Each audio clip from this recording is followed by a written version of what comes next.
Sejam bem-vindos novamente ao canal 500 Exercícios de Matemática para Gabaritar no Enem. Eu sou o professor Nelson Fujita. Hoje iremos ver o conteúdo da nossa aula de número 43. Iremos recapitular conceitos importantes de estatística básica, moda, mediana, medidas centrais, desvio padrão, variância. São questões que sempre são de uma forma ou outra cobradas nas questões do Enem. Para iniciarmos os nossos exercícios de hoje, vamos rememorar o conceito do que se quer e o que se tem. O que se quer é a pergunta que deve ser feita quando interpretamos o enunciado de um exercício de matemática para encontrarmos o que é pedido para se resolver o mesmo. E o que se tem é a pergunta que deve ser feita quando interpretamos o enunciado de um exercício de matemática para encontrarmos o que é dado para se resolver o mesmo. Vamos à primeira de hoje. Caiu no ano de 2009, a questão 161, que diz o seguinte: suponha que a etapa final de uma gincana escolar consista em um desafio de conhecimentos. Cada equipe escolheria 10 alunos para realizar uma prova objetiva, e a pontuação da equipe seria dada pela mediana das notas obtidas pelos alunos. As provas valiam no máximo 10 pontos cada. Ao final, a vencedora foi a equipe ômega com 7,8 pontos, seguida pela equipe delta com 7,6. Um dos alunos da equipe gama, a qual ficou na terceira e última colocação, não pôde comparecer, tendo recebido nota 0 na prova. As notas obtidas pelos 10 alunos da equipe gama foram 10, 6,5, 8, 10, 7, 6,5, 7, 8, 6 e 0. Se o aluno da equipe gama que faltou tivesse comparecido, essa equipe teria pontuação igual a 6,5 se ele obtivesse nota 0? Seria a vencedora se ele obtivesse nota 10? Seria a segunda colocada se ele obtivesse nota 8? Permaneceria na terceira posição independentemente da nota obtida pelo aluno? Ou ainda empataria com a equipe ômega na primeira colocação se o aluno obtivesse nota 9? Vamos ver qual delas é a correta. O que se quer? O desempenho da equipe gama na gincana se tivesse a participação do 10º aluno. O que se tem? Distribuição das notas obtidas pelos alunos da equipe gama: 10, 6,5, 8, 10, 7, 6,5, 7, 8, 6 e 0. Mediana da equipe ômega, que foi a vencedora, 7,8. Mediana da equipe delta, que foi a vice, 7,6. Bom, vamos rememorar o conceito do que é mediana. A mediana dos termos de um conjunto é o termo central dos valores ordenados desse conjunto. Se eu tenho um conjunto com número ímpar de elementos, a mediana será exatamente o único termo central desse conjunto. Se for um número par, nós temos que fazer uma média aritmética entre os dois termos centrais do conjunto, ok? Para encontrarmos a mediana. Então, se nós reordenarmos as notas da equipe gama de forma crescente, nós vamos começar com o 0 daquele aluno que realmente faltou, depois 6, 6,5, 6,5, 7, 7, 8, 8, 10 e 10.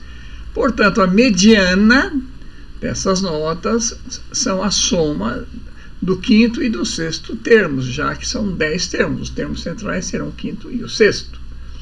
O quinto é 7, o sexto é 7, a média entre os dois será também 7. Muito bem, então a mediana foi 7, ela estava em terceiro lugar com essa mediana 7. Se o aluno que não compareceu tivesse tirado nota 8 ou mais, o que iria acontecer? A nota 8 entraria no lugar dessa nota 7 aqui.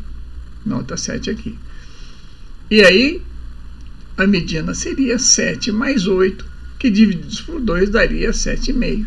E a terceira posição se manteria independentemente disso. Ficou claro?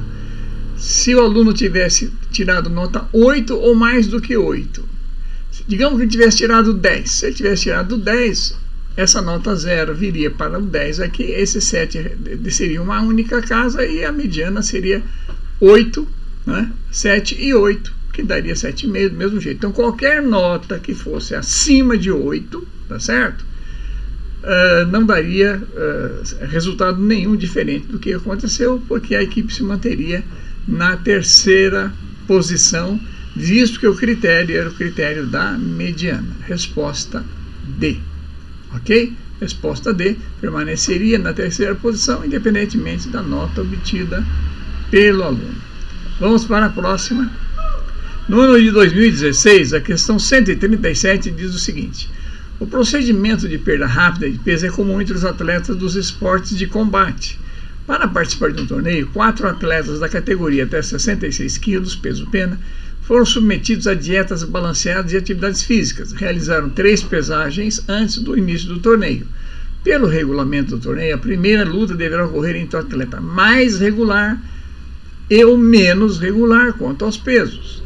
As informações com base nas pesagens dos atletas estão no quadro. Então aqui nós temos os atletas em algarismo romano 1, 2, 3, 4, as suas respectivas pesagens, a média dessas pesagens, a mediana e o desvio padrão. Após as 3 pesagens, os organizadores do torneio informaram aos atletas quais deles se enfrentariam na primeira luta.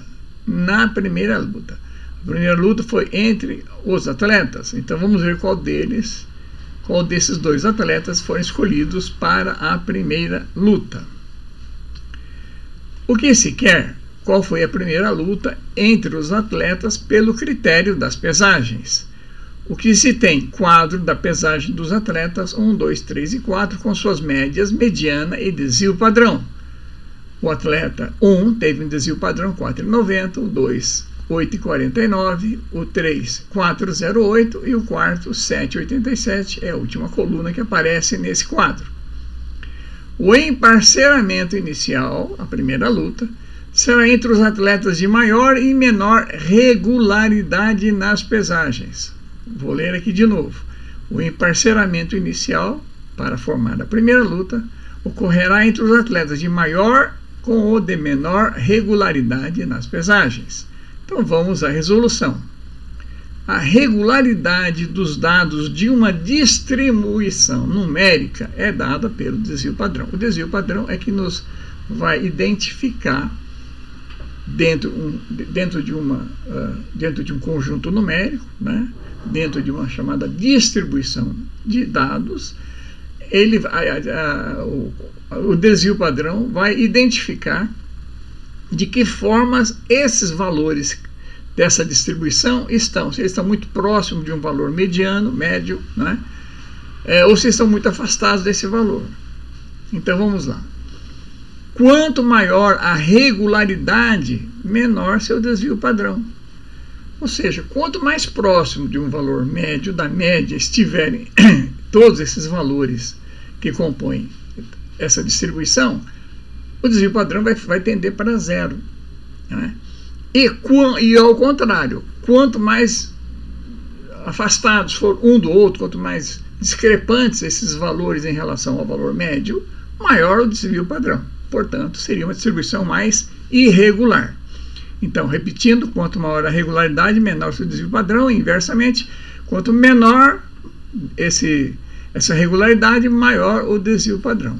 Então, olhando essa tabela que foi dada aqui, 4,90, 8,49, 4,08, 7,87, vamos ver que o atleta de número 3 teve o menor desvio padrão, ou seja, suas pesagens foram mais regulares.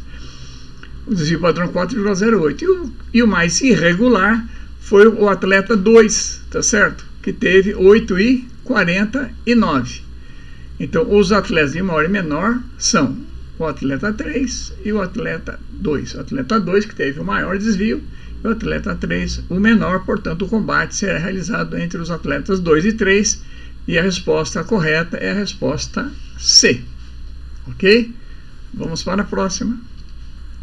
No ano de 2014, a questão 157 diz o seguinte: uma loja que vende sapatos recebeu diversas reclamações de seus clientes relacionadas à venda de sapatos de cor branca ou preta. Os donos da loja anotaram as numerações dos sapatos com defeito e fizeram um estudo estatístico com o intuito de reclamar com o fabricante. A tabela contém a média, a mediana e a moda desses dados anotados pelos donos. Então temos aqui um quadro das estatísticas sobre as numerações dos sapatos com defeitos. As numerações com sapatos com defeitos tiveram uma média igual ao número 37, a mediana foi igual ao número 30, perdão, a média igual ao número 36, a mediana igual ao número 37 e a moda igual ao número 38. Para quantificar os sapatos pela cor, os donos representaram a cor branca pelo número 0 e a cor preta pelo número 1. Sabe-se que a média da distribuição desses zeros e uns é igual a 0,45. A média da distribuição desses zeros, ou seja, desses sapatos brancos e uns sapatos pretos, a média deu 0,45, a média de distribuição. Os donos da loja decidiram que a numeração dos sapatos com maior número de reclamações, e a cor com maior número de reclamações não serão mais vendidas. A loja encaminhou um ofício ao fornecedor dos sapatos explicando que não serão mais encomendados os sapatos de cor branca e os de número 38, B, branca e os de número 37, C, branca e os de número 36, D, preta e os de número 38 ou preta e os de número 37. Vamos ver qual dessas alternativas é a correta. O que se quer? Que cor e numeração de sapatos a loja não mais pretende encomendar. O que se tem? Quadro com dados estatísticos de numerações de sapatos com defeito. A média aritmética deu o sapato 36, o número 36, a mediana, o número 37 e a moda, o número 38. A cor branca foi representada pelo número 0 e a preta pelo número 1. Com essa representação, calculou-se a média da distribuição desses zeros e uns e deu 0,45. Então vamos à resolução. A loja não deverá encomendar os sapatos com maior frequência de defeitos, ou seja, aqueles sapatos que apresentaram, aquelas numerações que apresentaram maior número de defeitos, é a que a loja não irá mais adquirir. Ou seja, aquela que apresenta maior repetição de casos. Aquele elemento de uma distribuição que aparece com maior frequência, com maior número de casos, é chamado de moda. E nesse caso a moda é o número 38. Portanto, o número 38 não será mais encomendado pelos donos da loja. A cor que apresentou maior defeito é a que está mais próxima da média da distribuição. Nós tínhamos 0, cor branca, 1, cor preta. Quem é que está mais próximo de 0 ou de 1 quando o desvio, a média dessa distribuição é 0,45? 0,45 está mais próximo de 0 ou mais próximo de 1? Está mais próximo de 0, logo, estando mais próxima da distribuição, a cor que apresentou o maior defeito é a cor 0 ou branca. Portanto, a resposta correta é a resposta A, cor branca e numeração 38. Interessante essa questão. Vamos para a próxima. No ano de 2014, também, a questão 141 diz o seguinte: os candidatos K, L, M, N e P, maiúsculo, estão disputando uma única vaga de emprego em uma empresa e fizeram provas de português, matemática, direito e informática. A tabela apresenta as notas obtidas pelos 5 candidatos. Então, nós temos aqui os 5 candidatos, de K, L até P, as notas que obtiveram em português, matemática, direito e informática, respectivamente. Segundo o edital de seleção, o candidato aprovado será aquele para o qual a mediana das notas obtidas por ele nas 4 disciplinas for a maior. A mediana das notas obtidas pelo candidato nas 4 disciplinas, essa mediana for a maior. Qual desses candidatos, então, foi aprovado? Vamos ver a resolução. O que se quer? O candidato que apresenta a maior mediana. O que se tem? Notas de 5 candidatos em 4 disciplinas: português, matemática, direito e informática. O candidato K teve 33, 33, 33 e 34, o L 32, 39, 33 e 34, o M 35, 35, 36 e 34, o N 24, 37, 40 e 35, o candidato P 36, 16, 26 e 41, né? Sempre respectivamente a português, matemática, direito e informática. Para nós localizarmos a mediana, para encontrarmos o critério de classificação que foi estabelecido pelo edital do concurso, é que o que tivesse maior mediana seria o classificado dentre esses candidatos. Então, para acharmos a mediana, o que é mediana? É o termo central da distribuição. Para acharmos o termo central de uma distribuição, temos que distribuir entre o menor e o maior, ou entre o maior e o menor. Ou seja, temos que pegar uma distribuição sob a sua forma, por exemplo, crescente. Então, colocando na forma crescente todas essas notas, a distribuição do candidato K é a mesma, não alterou, né? Portanto, a mediana, o termo central, já que são 4 notas, é a média aritmética dos dois termos centrais aqui, o segundo e terceiro. Eu teria que somar a segunda nota com a terceira e dividir por 2. Como ambas são iguais a 36, a média do candidato, a mediana do candidato K é 33.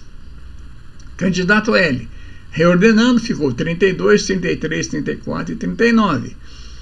A mediana é a média das notas que ele obteve na segunda e terceira aqui, que estão exatamente no meio dessa distribuição. 33 mais 34 dividido por 2 dá 33,5. O candidato M, 34, 35, 35, 36. A mediana é exatamente 35, né? Tanto o segundo quanto o terceiro termo são iguais. Candidato N, 24, 35, 37, 40. A mediana será a média aritmética entre 35 e 37. 35 mais 37 sobre 2 vai dar 36. Finalmente, candidato P. As notas são 16, 26, 36 e 41. A mediana do candidato P será a soma do segundo mais o terceiro dividido por 2. Seria 26 mais 36, que vai dar 62 dividido por 2, 31. Portanto, a menor mediana foi do candidato P, depois a do candidato K, depois a do candidato L, depois a do candidato M e a maior delas foi a do candidato N. O candidato que apresentou a maior mediana foi o candidato N, com a sua mediana igual a 36. Resposta D. N. Resposta D.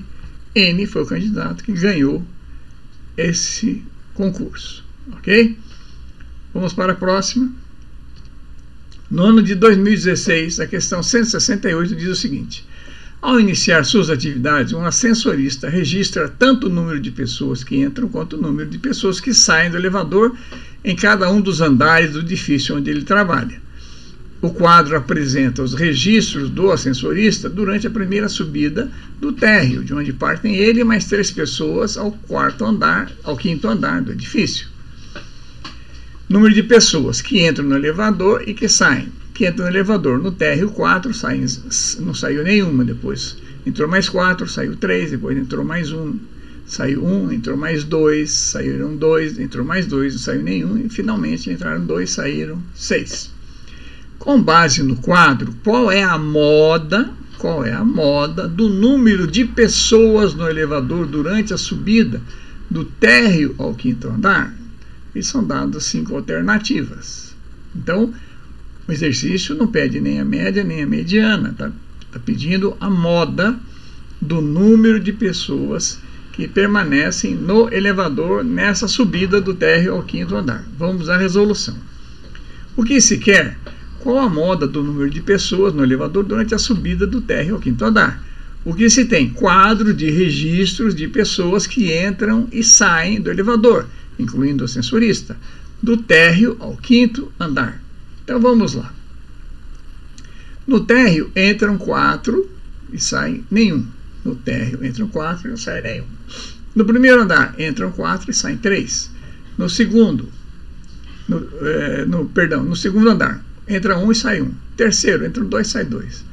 No quarto entram 2 e sai nenhum. E no quinto andar entram 2 e saem 6. Vamos fazer o balanço desses passageiros que entram e saem, para ver quantas pessoas permanecem no elevador. Então, no térreo entraram 4 e não saíram nenhum, portanto, permaneceram no elevador 4. Quando chegou no primeiro andar, entraram mais 4, então 4 com mais 4 deu 8. Saíram 3, 8 menos 3, 5. Então no primeiro andar restaram 5 pessoas no elevador. Aí foi para o segundo andar, entrou mais 1 e saiu mais 1, continuou com 5. Aí foi para o terceiro andar, entrou mais 2 e saíram 2, ficou, portanto, novamente mantendo os mesmos 5. Chegou no quarto andar, entraram 2 e não saiu nenhum. Opa, então ficou com 7. E finalmente, no quinto andar, entraram 2, então tinha 7 com 2, ficou com 9, menos 6 que saíram, sobraram 3. Então a distribuição de pessoas nos diferentes andares desse elevador foram 4 no térreo, 5 no primeiro, 5 no segundo, 5 no terceiro, 7 no quarto e 3 no quinto. Vamos usar a resolução. O que é o exercício que é mesmo? A moda. O que é a moda? É o número que aparece com o maior número de repetições. Então vamos lá. A moda é o termo de uma distribuição que aparece com maior frequência, ou seja, com maior repetição. Quem é desses 5 termos aqui, perdão, desses 6 termos aqui, desse conjunto, o que aparece com maior número de repetição? É o número 5. Portanto, moda é igual a 5, porque aparece 3 vezes. A resposta correta é a resposta D, 5. A moda dessa distribuição é exatamente 5. Ok? Vamos para a próxima. No ano de 2012, a questão 172 diz o seguinte: um produtor de café irrigado em Minas Gerais recebeu um relatório de consultoria estatística, constatando, entre outras informações, o desvio padrão das produções de uma safra nos talhões de sua propriedade. Os talhões têm a mesma área de 30 mil metros quadrados. E o valor obtido para o desvio padrão foi de 90 quilos por talhão. O produtor deve apresentar as informações sobre a produção e a variância dessas produções em sacas de 60 quilos por hectare. Cada hectare tem 10 mil metros quadrados. A variância das produções dos talhões expressas em sacas por hectare ao quadrado é, e aí são dadas 5 possibilidades, vamos ver qual delas é a correta. O que se quer? Qual a variância das produções dos talhões de café em sacas por hectare ao quadrado?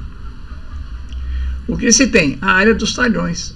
Cada talhão, né, tem a mesma área, igual a 30 mil metros quadrados. Como 10 mil metros quadrados equivalem a 1 hectare, então cada talhão tem 3 hectares. O desvio padrão das amostras efetuadas por aquele grupo de estatística, aquela consultoria de estatística, encontrou que o desvio padrão foi de 90 quilos por talhão. Sabe-se que as sacas da produção desse café possuem 60 quilos. Então, como o produtor quer saber esse resultado em sacas por hectare, então, ao invés de trabalharmos com quilos, vamos trabalhar com sacas. Portanto, 90 quilos equivalem a uma saca e meia. Portanto, esse desvio padrão em saca será uma saca e meia por talhão. Vamos à resolução. Como cada talhão tem 3 hectares, então o desvio padrão será uma saca e meia, 1,5 saca, por 3 hectares. 1,5 dividido por 3 dá 0,5, porque 3 é o dobro de 1,5. Então o desvio padrão será meia saca por hectare. Mas o problema, a questão, não pede qual o desvio padrão. Ele quer saber qual é a variância. A variância, entende-se por variância como sendo o desvio padrão elevado ao quadrado. Então calcula-se o desvio padrão, eleva-se ao quadrado, encontra-se a variância. A variância, portanto, será esse valor elevado ao quadrado. O 0,5 saca por hectare ao quadrado, 0,5 ao quadrado dá 0,25, e as unidades vão ficar saca por hectare, tudo isso elevado ao quadrado. E a resposta correta é a resposta E.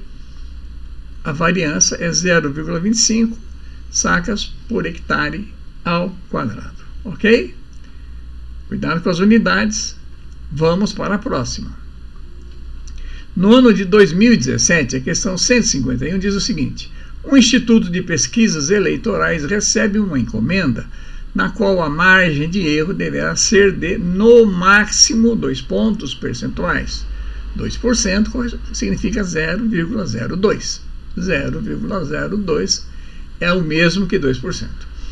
O Instituto tem 5 pesquisas recentes, P1 a P5, sobre o tema objeto da encomenda e irá usar aquela que tiver o erro menor que o pedido. Então, dessas 5 pesquisas, a que tiver o menor erro será a escolhida. Os dados sobre as pesquisas são os seguintes: pesquisa 1, 2, 3, 4 e 5. Aqui esse sigma significa desvio padrão meio 04, 03, 02, 01. Esse N é o número de pessoas que foram entrevistadas, 1.764 na pesquisa 1, 784 na 2 e assim por diante. E depois nós temos a raiz quadrada dessa amostra de pesquisas efetuadas, de pessoas pesquisadas. E aí é dada uma fórmula E que permite achar o erro da pesquisa. O módulo desse erro tem que ser menor ou igual, né, a 1,96 menos o desvio padrão dividido pela raiz de N. Desvio padrão que foi dado e a raiz de N que também foi dado, que é a raiz do número de pessoas. Ok? Qual pesquisa deverá ser utilizada? Aí são dadas as 5 pesquisas, vamos identificar qual delas é que apresenta menor erro. O que se quer? Qual pesquisa eleitoral deverá ser utilizada? O que se tem? Dados sobre 5 pesquisas, de P1 a P5. Dados sobre desvio padrão. Nós sempre vamos utilizar desvio padrão como D índice P, mas é a letra grega sigma, né? É outra forma de representar. Então, dados sobre o desvio padrão e o número de pessoas e a raiz quadrada desse número são os seguintes. Para a pesquisa 1, são respectivamente meio, 1.764, 42. Para a pesquisa 2, 0,4, 784 e 28, e assim sucessivamente. O erro tem que ser menor que 0,02 ou 2%. E sabemos que o módulo desse erro é igual a 1,96 vezes o desvio padrão dividido por n elevado a meio. Então vamos à resolução. Cálculo dos erros dessas pesquisas. O erro da pesquisa 1 vai ser dado pela fórmula 1,96 vezes o desvio padrão, que é meio, dividido pela raiz de n, que é 42. 1,96 vezes meio por 42. Fazendo esse cálculo, vamos encontrar 0,0233, ou 2,33%. O erro da pesquisa 2. A fórmula é a mesma, 1,96 vezes o desvio padrão, que é 0,4, dividido pela raiz do número de pesquisados, que é 28. Fazendo esse cálculo, vamos encontrar 0,028, ou 2,8%. A pesquisa 3 tem um erro, calculado por 1,96 vezes o seu desvio padrão da pesquisa 3, que é 0,3, dividido pela raiz do número de pesquisados, que é 24. Fazendo esse cálculo, vamos encontrar 0,0245. Então, o erro da pesquisa 3 foi de 2,45%.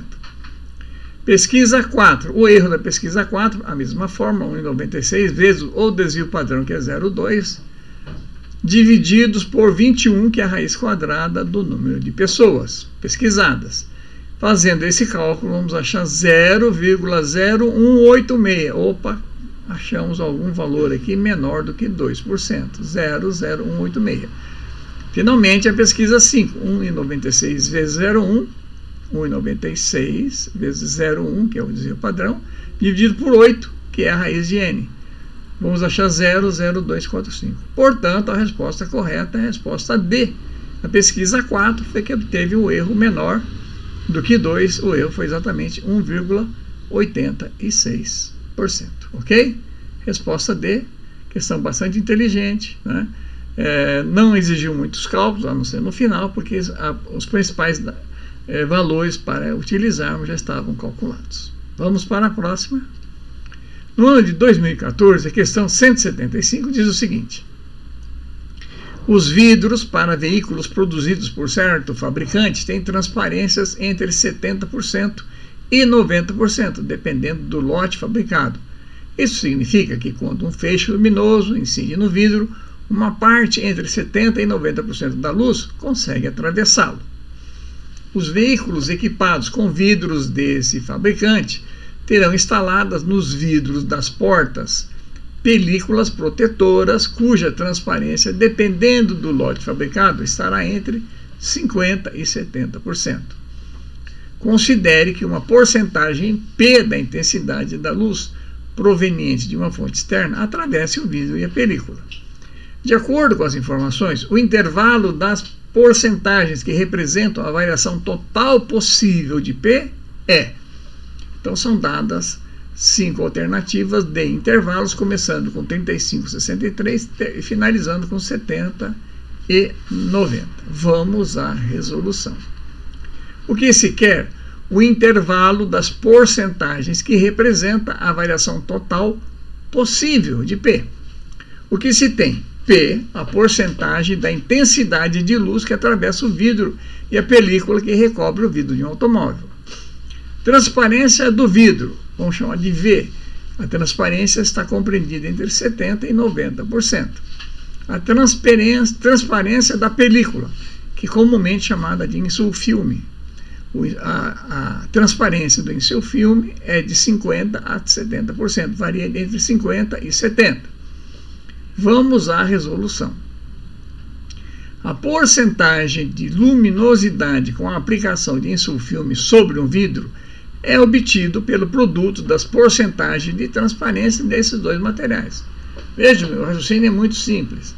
Vamos imaginar que eu tenha um material, um determinado tipo de vidro, que tem uma transparência de 50%. Sobre ele eu coloco uma película, um insulfilme, cuja transparência também é 50%. Ora, então o filtro, o insulfilme, o vidro, vamos dizer assim, filtra 50% dessa luz e o insulfilme mais 50%. Mais não, um sobre o outro.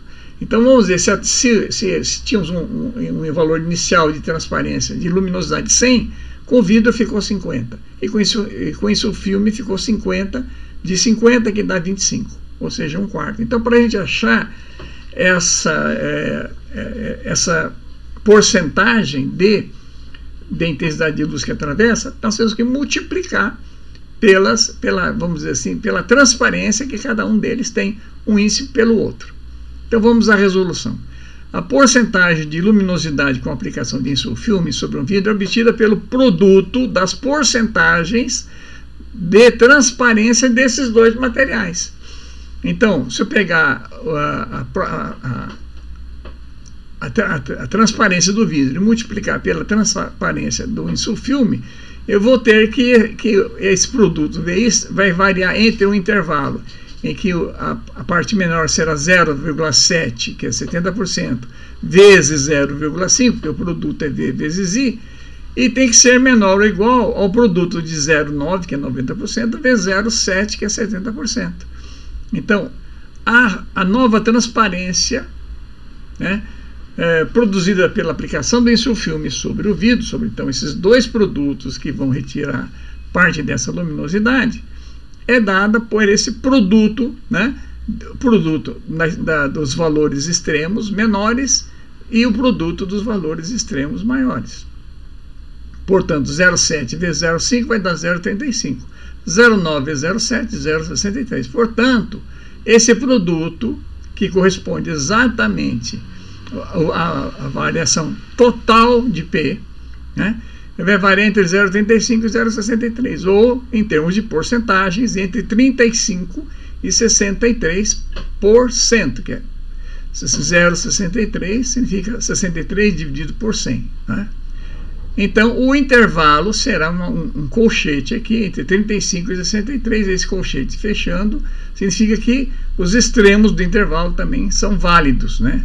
O 35% e o 63%. Portanto, a resposta A, 35 e 63, é o intervalo que a luminosidade do filtro com insulfilme vai poder ser considerada.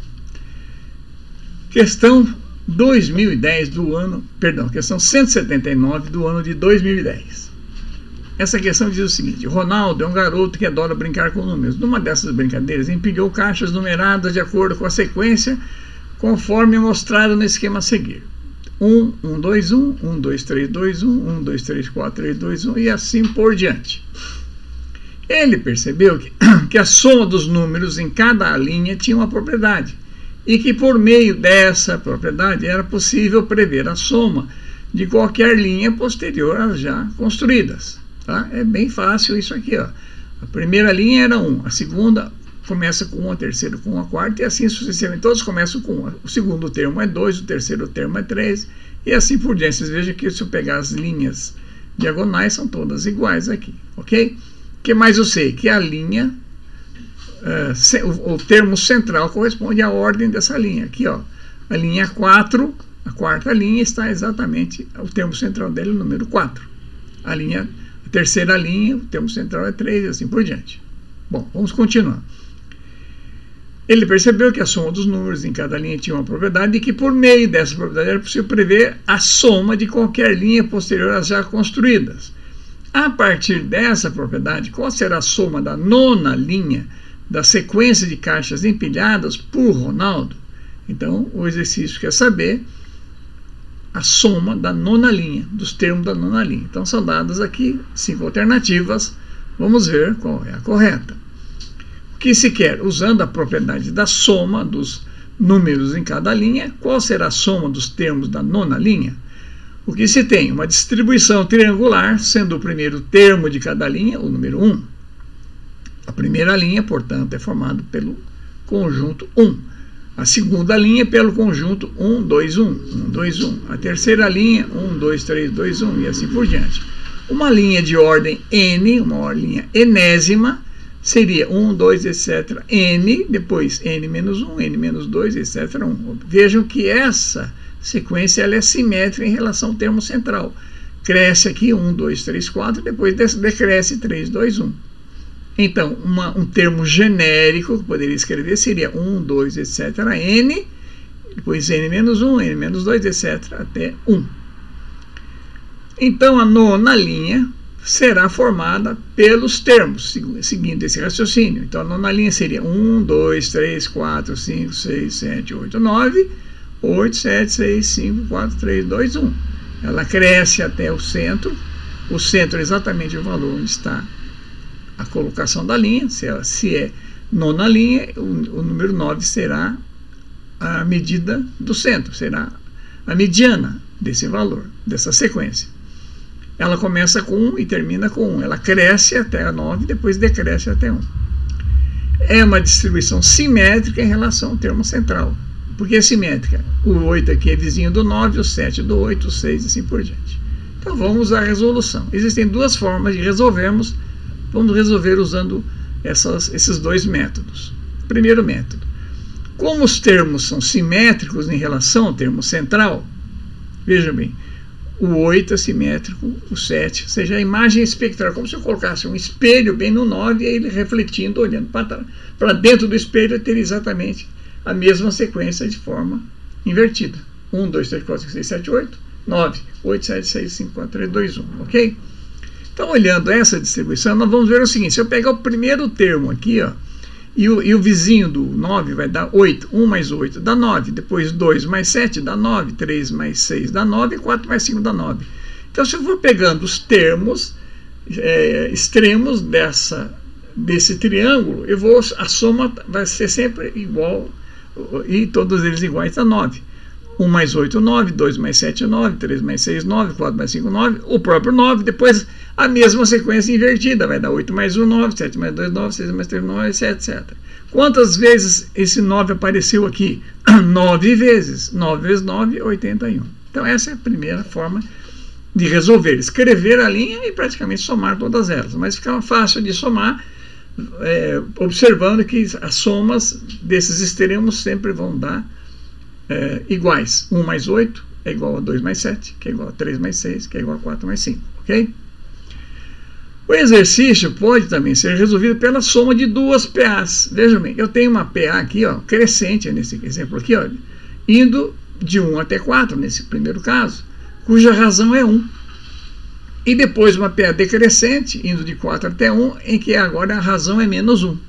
Então vamos lá. Eu posso dividir então essa sequência de 1 até 9, e depois voltando de 8 até 1, como sendo duas PAs. A primeira PA teria como termo primeiro o A1 igual a 1, e o nono termo que seria o 9. A razão 1. A progressão 2 começaria com 8, seria o primeiro termo, o último seria 1 e a razão agora seria menos 1. Bom, fórmula para calcular a soma de uma PA. Eu pego o primeiro termo, somo com o último, né, e multiplico pelo número de termos dividido por 2. Eu faço uma média entre o primeiro e o último termo, somando os dois dividido por 2 e multiplico pelo número de termos. Tanto para isso também para a progressão 2. A progressão 2 seria B1 mais B2 vezes N sobre 2. Então vamos lá. A soma da progressão 1 seria 1 mais 9, que vai dar 10 vezes 9 sobre 2. 9 sobre 2, 4,5. 10 vezes 4,5, 45. A soma da progressão 2. O primeiro termo é 8, o último é 1. 8 mais 1, 9. O número de termos é 8, que dividido por 2 dá 4. 4 vezes 9, 36. 36 mais 45 dá 81. Portanto, obtivemos o mesmo resultado pela outra forma de resolver o exercício. E a resposta correta, portanto, a resposta D, 81. Ok? No ano de 2009, a questão 175 diz o seguinte: o indicador do CAD único, também chamado de CAD único, que compõe o cálculo do índice de gestão descentralizada do programa Bolsa Família, IGB, é obtido por meio da média aritmética entre a taxa de cobertura qualificada de cadastros, T índice C, e a taxa de atualização de cadastro, TA. Então, TC, taxa de cobertura, TA, taxa de atualização. Em que essa taxa de cobertura é igual a NV sobre NF e TA é igual a NA sobre NV.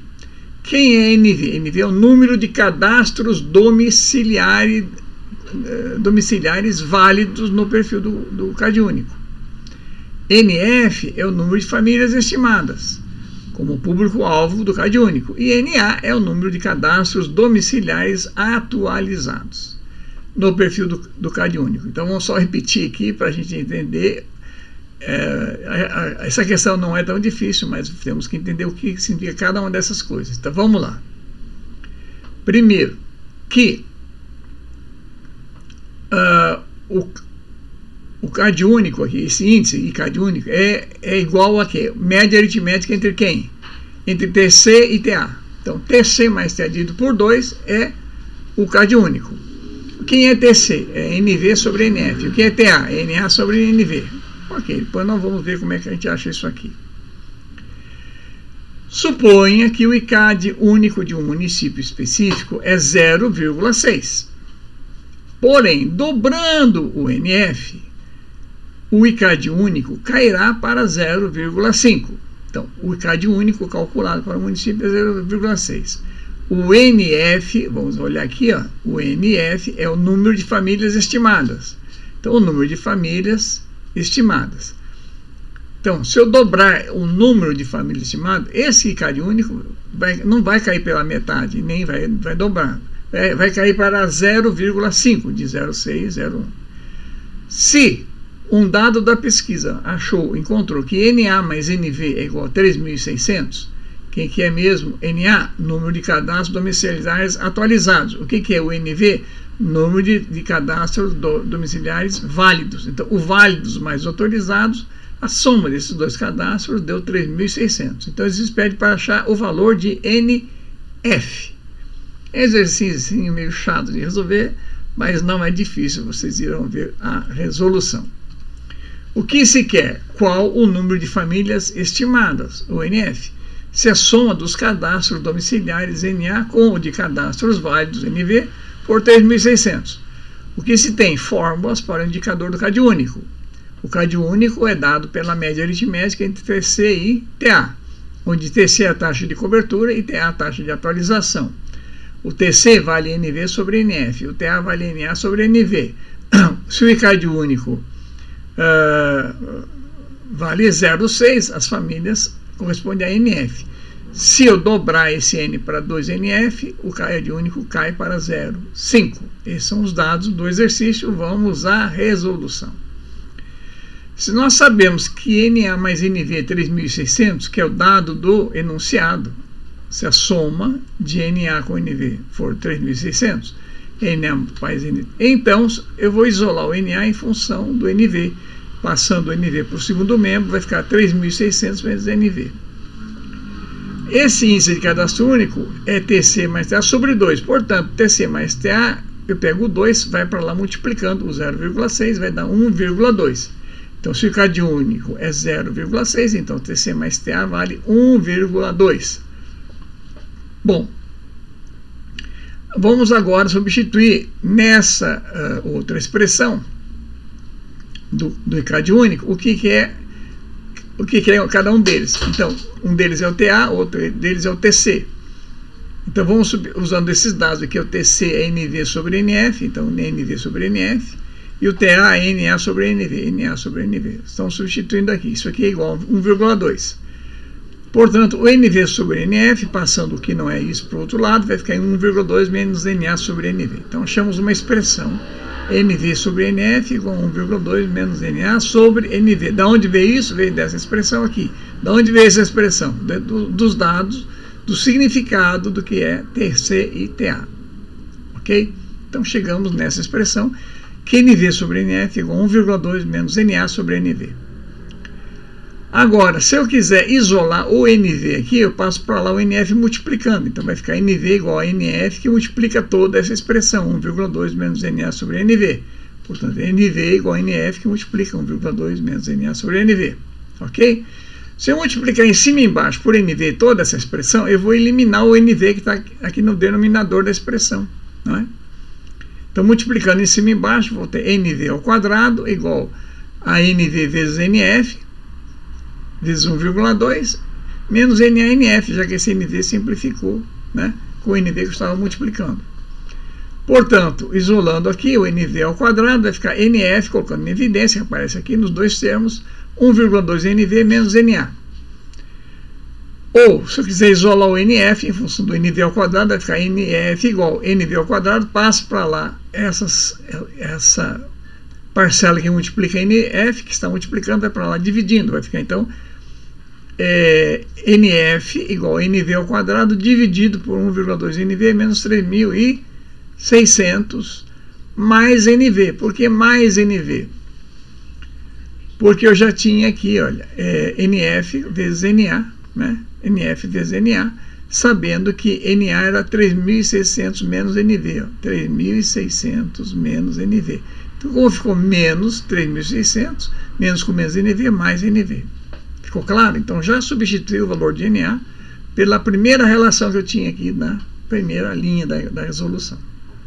Essa expressão aqui, de NF em função de NV ao quadrado, eu vou chamar de expressão 1. Expressão 1. Ainda posso desenvolver um pouquinho mais, né? Porque eu tenho 1,2 NV com mais 1 NV vai dar 2,2 NV. Então, o NF vale o NV ao quadrado dividido por 2,2 NV menos 3.600. Bom, agora vamos para a segunda condição do exercício. Quando o índice do cadiúnico valer 0,5, o NF, que eu vou considerar, é o dobro do NF anterior, vai valer 2 NF. Portanto, 2 NF será igual a NV ao quadrado sobre 2 NV e não 2,2, porque agora vou igualar dessa equação aqui, ó, eu sei que 2 vezes 0,5 vai dar 1, né? Vai dar 1. Então, essa expressão aqui vai ser igual ao anterior, só que ao invés de 1,2 vai ficar 1. 1 menos NA sobre NV. Então, vamos lá. Então, 2NF, tá aqui, 2NF é igual a NV ao quadrado sobre 2NV menos 3.600. E não agora 2,2. Se nós agora pegarmos a expressão 2 e dividirmos pela expressão 1, né, eu vou simplificar o quê? Os NF. Então vai ficar a expressão 2 aqui, dividido pela expressão 1, o NF, 2NF dividido por NF, vai sobrar 2. E ainda vai sobrar 2,2 NV menos 3.600, tudo isso dividido por 2 NV menos 3.600. Agora ficou uma equação simples de resolver. passa o que está multiplicando para o segundo membro, dividindo, e vice-versa, o que estava dividindo passa para o primeiro membro da equação, multiplicando. Então isso vai dar 2 vezes 2NV, que dá 4NV, 2 vezes 3.600 vai dar menos 7.200, sobrou 2,2NV menos 3.600. Passo 3.600 para cá, vai ficar menos 3.600. Passo 4 para lá, vai ficar então 1,8 NV igual a 3.600. Portanto, NV vale 2.000. Se NV vale 2.000, vou substituir numa das duas expressões. Por exemplo, a primeira aqui, o NF vale, a expressão 1, vale 2.000 ao quadrado, dividido por 4.400 menos 3.600, né?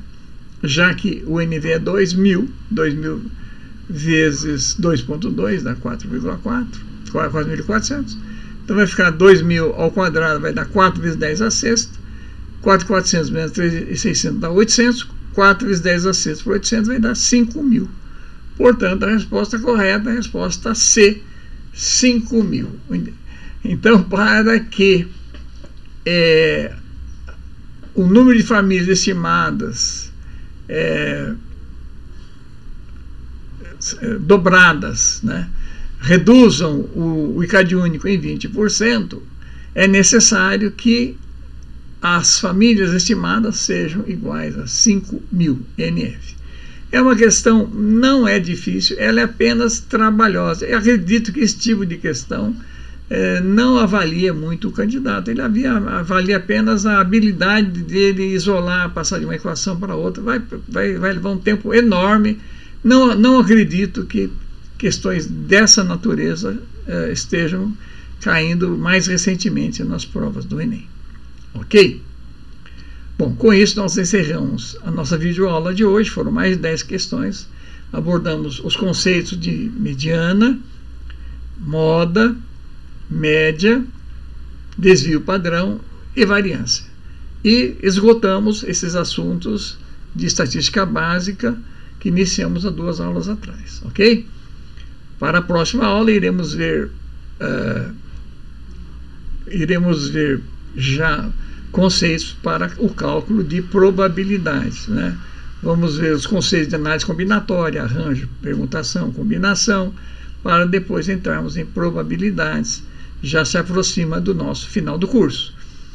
Espero que aqueles que não estejam inscritos no canal façam essa gentileza.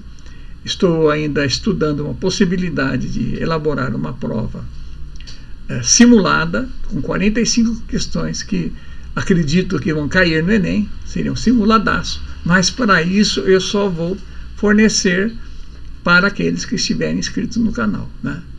É uma questão de justiça, os que estão acompanhando e inscritos têm acesso a essa prova simulada, ok? Então, chamo atenção para isso, espero que todos se inscrevam e a nossa próxima oportunidade, espero que já tenhamos um grande número de inscritos. Ok? Obrigado, até uma próxima.